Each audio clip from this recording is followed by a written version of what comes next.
برېښنا په اونۍ کې د شنو صنایعو صنعتي پارکونو ته څیرمه د لمریزې برېښنا دستګاه جوړولو ته د یوې بهرنۍ کمپنۍ لیوالتیا. د افغانستان برېښنا شرکت عمومي اجرایوي رئیس ډاکټر عبدالباري عمر د شنو صنایعو او صنعتي پارکونو استازو او د ټي وي سي یونایټډ کمپنۍ مسؤلینو سره ګډه ناسته وکړه.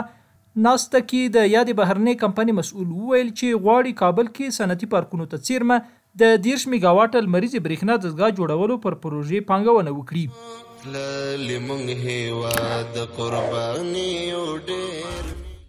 نشست رهبری د افغانستان برېښنا شرکت با سرمایه گذاران کشور ترکیه.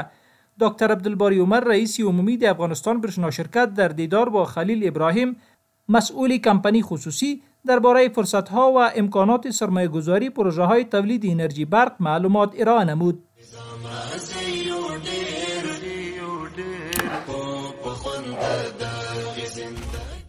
تاکید رئیس عمومی د افغانستان برېښنا شرکت بر جمع‌آوری عواید به موقع از مشتریان در مرکز و ولایات.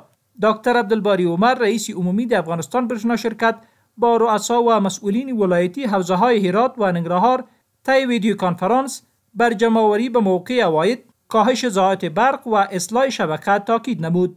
رهبری د افغانستان برېښنا شرکت در نشست‌های منظم با رؤسای حوزه‌ها و واحدهای ولایتی روی افزایش کیفیت خدمات برق برای مشتریان تاکید می‌ورزد.